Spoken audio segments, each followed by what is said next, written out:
Hello guys, एक बार फिर से आप सभी का इस एचडीएम पाठशाला चैनल में हार्दिक स्वागत है। और हम रणथंभौर के चौहान पढ़ रहे थे। कौन सा टॉपिक चल रहा था? हम रणथंभौर के चौहान पढ़ रहे थे और जलालुद्दीन हमीरदेव के बीच में अपन युद्ध जायन के दुर्ग पर करवा दिया और रणथंभौर पर पहला आक्रमण भी करवा दिया। पहला आक्रमण 1290 में जायन दुर्ग पर हुआ था और दूसरा वो जीत नहीं पाने के कारण उसके जीतने के बाद में रणथंभौर पर पहला आक्रमण किया था। कब किया था? 1299 में। कब किया था? 1299 में किया था। तो तब जीत नहीं पाने के कारण अब दूसरा अटैक किया था अलाउद्दीन। पहले जलालुद्दीन ने किया था, अब अलाउद्दीन खिलजी ने रणथंभौर पर दूसरा आक्रमण किया था। जायन दुर्ग पर तो जलालुद्दीन ने किया था, जलालुद्दीन खिलजी ने किया था, और रणथंभौर दुर्ग पर अलाउद्दीन खिलजी ने किया था। तो अलाउद्दीन खिलजी ने रणथंभौर पर दूसरा आक्रमण 1301 में किया था। कब किया था? 1301 में किया था। और 1299 ईस्वी में रणथंभौर पर पहला आक्रमण किया था, उसमें नहीं जीत पाने के कारण दूसरा आक्रमण 1301 में रणथंभौर पर आक्रमण किया था और 1301 में रणथंभौर दुर्ग को जीत लिया। और कैसे जीतते हैं देखते हैं।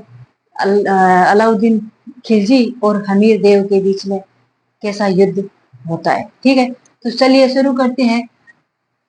हमीर देव और अलाउद्दीन खिलजी के मध्य संघर्ष, यानी रणथंभौर पर आक्रमण दूसरा। रणथंभौर पर आक्रमण दूसरा। दूसरा आक्रमण कब किया था गाइस? दूसरा आक्रमण किया था 1301 में। कब किया था? 1301 में किया था। कब किया था गाइस? 1301 में किया था। और हमीर के सेनापति कौन कौन थे इस आक्रमण में? पीछे वाले में अलग थे। कौन कौन थे पीछे वाले? पहला आक्रमण किया था तो धर्मसिंह और भीमसिंह थे, उसमें भीमसिंह मारा गया। और इस आक्रमण में कौन कौन थे?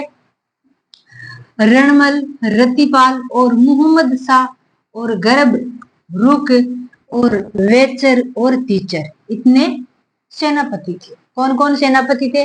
रणमल, रतिपाल, मोहम्मद शाह और गरब रुक और वेचर और तीचर, ये थे।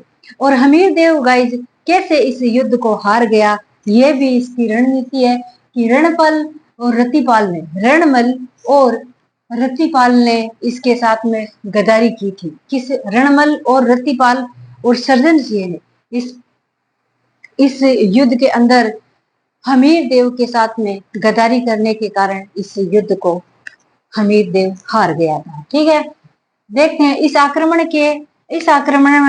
आक्रमण में अलाउद्दीन का सेनापति कौन था? इस आक्रमण में अलाउद्दीन का सेनापति नुसरत खां था। वो क्या हो गया? इसमें मारा गया था। रणथंभौर के दूसरे युद्ध में अलाउद्दीन खिलजी का कौन सा शासक मारा गया था? तो नुसरत खां मारा गया था। कौन सा मारा गया था? नुसरत खां मारा गया था। और हमीर देव से गद्दारी करने वाला सेनापति कौन कौन थे? हमीर देव से गद्दारी की थी, तभी तो ये हमीर देव इस युद्ध को हार गया था। तो गद्दारी करने वाला रणमल और रतिपाल और सर्जन शाह थे। कौन कौन थे? रणमल और रतिपाल और सर्जन शाह थे। ये अलाउद्दीन खिलजी के तरफ मिल गए, तब ये रणथंभौर वाले दुर्ग में ये हमीर देव हार गया था। ठीक है, रणथंभौर पर अधिकार कब किया था? यानी रणथंभौर पर अलाउद्दीन ने जीत कर अधिकार कब कर लिया?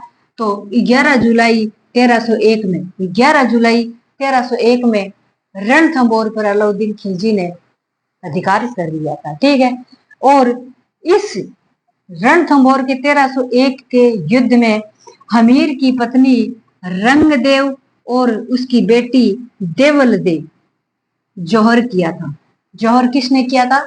हमीर की पत्नी रंगदेव और इसकी बेटी देवल दे ने इस युद्ध में हार के कारण क्या कर लिया? जौहर कर लिया था। ठीक है, अग्नि में कूद गई थी। ठीक है, रणथंभौर विजय के